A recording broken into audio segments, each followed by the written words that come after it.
Hello दोस्तों, स्वागत है आपका राज ट्यूटोरियल चैनल पर।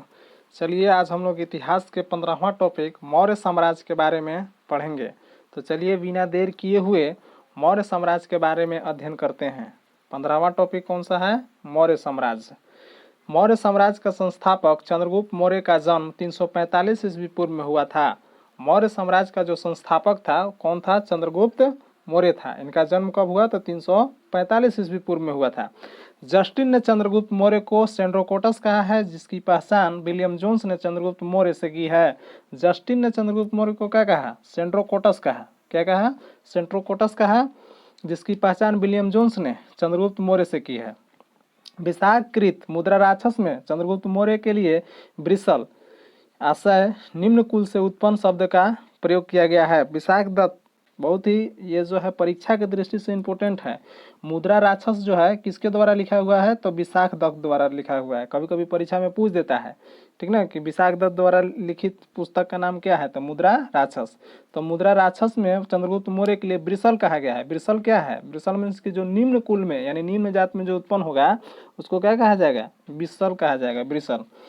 घनानंद को हराने में चाणक्य, जिसको कि कौटिल्य या विष्णुगुप्त के नाम से भी जाना जाता था, ने चंद्रगुप्त मौर्य की मदद की थी, जो बाद में चंद्रगुप्त की प्रधानमंत्री बना। इसके द्वारा लिखित पुस्तक और शास्त्र है जिसका संबंध राजनीति से है।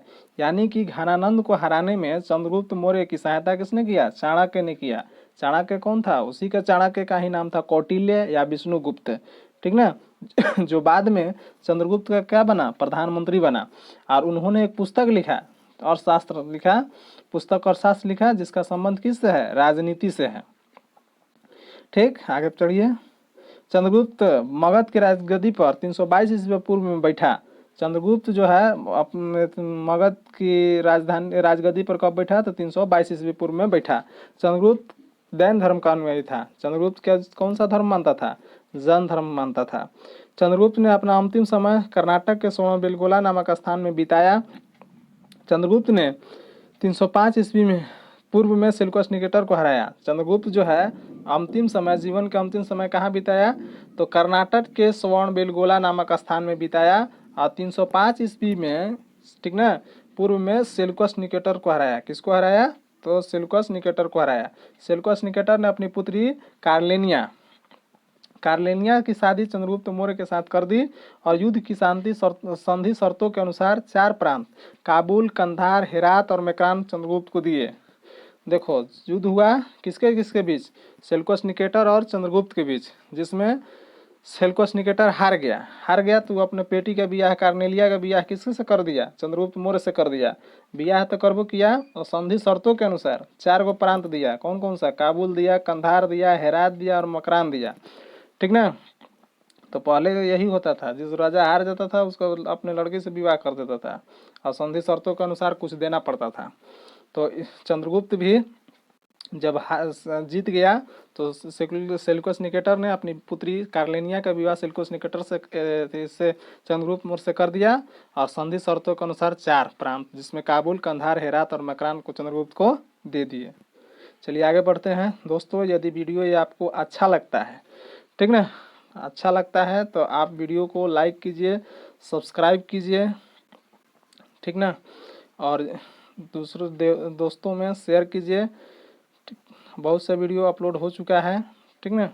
और यदि आपको कोई सुझाव हो तो कमेंट्स जरूर करें। चलिए, चंद्रगुप्त मौर्य ने जैनी गुरु भद्रबाहु से जैन धर्म की दीक्षा ली थी। चंद्रगुप्त मौर्य जो था जैनी गुरु किससे? भद्रबाहु से जैन धर्म की दीक्षा ली थी, ठीक ना। मेगास्थनीज सेल्यूकस निकेटर का राजदूत था जो चंद्रगुप्त के दरबार में रहता था। मेगास्थनीज कौन था? तो सेल्यूकस निकेटर का राजदूत था जो चंद्रगुप्त के दरबार में रहता था। मेगास्थनीज द्वारा लिखी गई पुस्तक इंडिका है। मेगास्थनीज के अनुसार सम्राट का जनता के सामने आने के अवसरों पर शोभा यात्रा के रूप में जश्न मनाया जाता है और उनके एक सोने के पालकी में लाया जाया जाता है और उनके अंगरक्षक सोने और चांदी से अलंकृत हथियार पर सवार रहते हैं। कुछ अंगरक्षक घोड़े पर लेकर चलते हैं और इन घोड़ों पर प्रशिक्षित तोतों का झुंड रहता है जो सम्राट के सिर के चारों ओर चक्कर लगाता रहता है। राजा सामान्यतः हथियार बंद महिलाओं से घिरे होते हैं। उन्हें खाना खाने से पहले खास नौकर उस खाने को चखते हैं वे लगातार 2 रात एक ही कमरे में नहीं सोते थे। पाटलिपुत्र के बारे में, पाटलिपुत्र एक विशाल प्राचीर घिरा हुआ है। कहने का मतलब है कि मेगास्थनीज नामक एक पुस्तक लिखा है। पुस्तक मेगास्थनीज पुस्तक का क्या नाम है? इंडिका है, ठीक ना। इंडिका के अनुसार उन्होंने अब वर्णन किया है, ठीक ना। कौन? मेगास्थनीज, कि इस जो सम्राट जो था, राजा जो था, जनता के सामने आने के अवसर पर शोभा यात्रा के रूप में जश्न मनाया जाता था, ठीक ना। तो शोभा यात्रा कैसे निकलता था? तो एक सोने की पालकी ले जाया जाता था और उसके 4 अंगरक्षक जो थे सोने चांदी से अलंकृत हाथियों पर सवार रहते थे। सोना पहले जानबे करते हैं, राजा महाराजा जो थे सोना चांदी ज़्यादा पहनने में विश्वास रखते थे, ठीक। कुछ अंगरक्षक घोड़े पेड़ों को लेकर चलते थे और कुछ अंगरक्षक जो थे पेड़ लेकर साथ साथ चलते थे। और इन पेड़ों पर क्या होता था? तब जो ट्रेंड तोता होता था उसका झुंड रहता था, जो सम्राट के सिर के चारों ओर चक्कर लगाता रहता था, ठीक ना। वो देखता रहता था कहीं कोई दूसरा राजा तो आक्रमण नहीं कर दे रहा है। राजा सामान्यतः हथियारबंद महिलाओं से घिरे होते थे और राजा जो है चारों तरफ से हथियारबंद महिला से घिरे होते थे। और खाना खाने से पहले खास नौकर उस खाना को चखते थे, ताकि उसको शक होता था कि कहीं अगर उसमें जहर मिला हुआ है तो राजा मर जाएगा, इसीलिए वो खास नौकर उसको चखता था, ठीक ना, कि उसमें कुछ पॉइजन्स तो नहीं मिलाया हुआ है। वे लगातार 2 दिन एक ही कमरे में नहीं सोते थे, यानी कि हमेशा चेंज होता था, कहीं शक था कि कहीं कोई उड़ा मत दे, ठीक ना। पाटलिपुत्र के बारे में क्या क्या वर्णन है? पाटलिपुत्र एक विशाल प्राचीर से घिरा है। इसमें 570 बुर्ज और 64 द्वार है। 2 और 3 मंजिल वाले घर लकड़ी और कच्ची ईंटों से बने हैं। राजा का महल भी काठ का बना है, जिसे पत्थर का नक्काशी से अलंकृत किया गया है। यह चारों तरफ से उद्यानों और चिड़ियों के लिए बने बसेरों से घिरा है। कहने का मतलब है कि पाटलिपुत्र जो शहर था उसके बारे में थोड़ा सा वर्णन मिला है, जिसमें कितना है? तो 570 बुर्ज है, 64 द्वार है, 2 से 3 मंजिल वाले लकड़ी के घर और कच्ची ईंटों से बने हुए हैं, मतलब लकड़ी से बना हुआ है, कच्चा ईंट से बना हुआ था घर। राजा का महल भी काठ का, काठ मतलब क्या चीज? लकड़ी से बना हुआ था, जिसे पत्थर की नक्काशी से अलंकृत किया गया था, लेकिन पत्थर पर नक्काशी कर करके उसको अलंकृत कर दिया गया था, सजा दिया गया था। यह चारों तरफ से उद्यानों और चिड़ियों के लिए बने बसेरों से घिरा हुआ था और चारों तरफ से जो था मतलब फूल लगा हुआ था, बाग बगीचा, और उसमें चिड़ियों के रहने के लिए बसेरा बना हुआ था। चंद्रगुप्त मौर्य और सेल्यूकस के बीच एक युद्ध का वर्णन एपियानस ने किया है, ठीक ना। चंद्रगुप्त मौर्य और सेल्यूकस निकेटर के बीच जो युद्ध हुआ उसका वर्णन कौन किया है? एपियानस ने किया है, ठीक ना। एपियानस ने किया है। प्लूटार्क के अनुसार चंद्रगुप्त ने सेल्यूकस को 500 हाथी उपचार में दिए, ठीक ना। किसके अनुसार? प्लूटार्क के अनुसार। किसको दिया? सेल्यूकस। याद है ना सेल्यूकस कौन था, ठीक ना। सेल्यूकस जो था चंद्रगुप्त मौर्य का ससुर था। किसको दिया? 500 हाथी उपचार में दिया। कार्नेलिया के पिता थे, ठीक ना, दिए।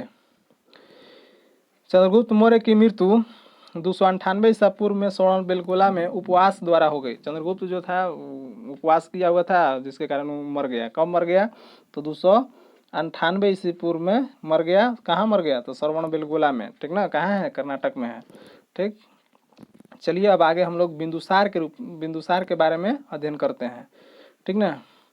बिंदुसार बिंदुसार बिंदुसार के बारे में पढ़ते हैं। तो चलिए, बिंदुसार जो था चंद्रगुप्त मौर्य का उत्तराधिकारी बिंदुसार हुआ, जो 298 ईसा पूर्व में मगध के राजगद्दी पर बैठा। बिंदुसार जैसे ही चंद्रगुप्त मौर्य मर गया तो उसके बाद जो है चंद्रगुप्त उत्तराधिकारी कौन बना? तो बिंदुसार बना। कब बना? तो 298 ईस्वी पूर्व में मगध के राजगद्दी पर बैठा।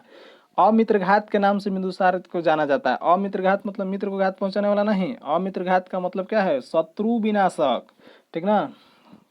चंद्रगुप्त थे बिंदुसार को किस नाम से जाना जाता है? तो अमित्रघात के नाम से, जिसका अर्थ क्या होता है? शत्रु विनाशक। बिंदुसार आजीवक संप्रदाय का अनुयायी था। बिंदुसार कौन सा संप्रदाय का अनुयायी था?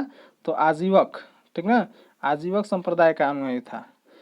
नोट: अशोक पहले ब्राह्मण धर्म का अनुयायी था। कलहड़ के राजतरंगिणी से पता चलता है कि वह शैव धर्म का उपासक था, ठीक ना। निर्विरोध के प्रवचन सुनकर उन्हें बौद्ध धर्म अपना लिया। कहने का मतलब है अब यहाँ देखिए अलग अलग है, ठीक ना। अशोक जो था पहले ब्राह्मण धर्म का अनुयायी था, ठीक ना, लेकिन कलहड़ के राजतरंगिणी के अनुसार वह शैव धर्म का उपासक था। और निर्विरोध के प्रवचन सुनकर वो कौन सा धर्म अपना लिया? लास्ट में सुने होंगे जब हम लोग पढ़ेंगे अशोक, ठीक ना। बिंदुसार के बाद नेक्स्ट उत्तराधिकारी अशोक है, तो उसके बारे में हम लोग पढ़ेंगे तो पता चलेगा कि वो कौन सा धर्म लास्ट में अपना लिया था? बौद्ध धर्म। ठीक, चलिए आगे पढ़ते हैं। वायु पुराण में बिंदुसार को भद्रसार यानी वारिसार कहा गया है। स्ट्रेबो के अनुसार वायु पुराण में बिंदुसार को क्या कहा गया है? वायु पुराण में बिंदुसार को भद्रसार यानी कि वारिसार कहा गया है, ठीक ना। स्ट्रेबो के अनुसार, किसके अनुसार? स्ट्रेबो के अनुसार सीरियन नरेश एंटियोकस ने बिंदुसार के दरबार में डाइमेकस नामक राजदूत भेजा है, जिसे ही मेगास्थनीज का उत्तराधिकारी माना जाता है। कह रहा है किसके अनुसार? स्ट्रेबोस के अनुसार जो है सीरियन नरेश, कौन सा राजा? सीरियन नरेश एंटियोकस ने बिंदुसार के दरबार में किसको भेजा था? डाइमेकस नामक राजदूत को भेजा। इसे ही मेगास्थनीज का क्या कहा गया? उत्तराधिकारी कहा गया। किसको? डाइमेकसवा को। चलिए नेक्स्ट आते हैं। जैन धर्म, जैन ग्रंथों में बिंदुसार को सिंहसेन कहा गया है। जैन ग्रंथ में, ठीक ना, जैन ग्रंथ में क्या कहा गया है? बिंदुसार को सिंहसेन कहा गया है। बिंदुसार के शासनकाल में तक्षशिला, ठीक ना, जो कहाँ है? सिंधु और झेलम नदी के बीच में 2 विद्रोह का वर्णन है। इस विद्रोह को दबाने के लिए बिंदुसार ने पहले सुभीम को और बाद में अशोक को भेजा, ठीक ना। बिंदुसार जो था, बिंदुसार के तक्षशिला के जो 2 विद्रोह हुआ, इस विद्रोह को दबाने के लिए पहले किसको भेजा? सुसीम को भेजा और बाद में किसको भेजा? अशोक को भेजा, ठीक। एथेनियस के अनुसार बिंदुसार ने सीरिया के शासक एंटियोकस फर्स्ट से मदिरा, सूखी अंजीर, एक दार्शनिक भेजने की प्रार्थना की थी। किसके अनुसार जी?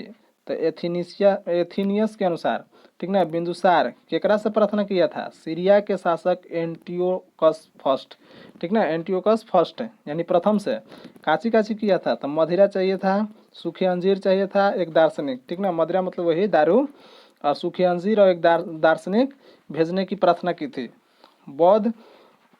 बौद्ध विद्वान तारानाथ ने बिंदुसार को 16 राज्यों का विजेता बताया है, ठीक। कौन सा विद्वान है? तो बौद्ध विद्वान। कौन? तारानाथ ने किसको बताया? बिंदुसार को 16 राज्यों का विजेता बताया है। चलिए दोस्तों, यदि यह वीडियो आपको अच्छा लगा तो लाइक कीजिए, सब्सक्राइब कीजिए, अपने दोस्तों में शेयर कीजिए और कमेंट कीजिए यदि आपको लगे कि कहीं पर कोई त्रुटियां हैं, ठीक।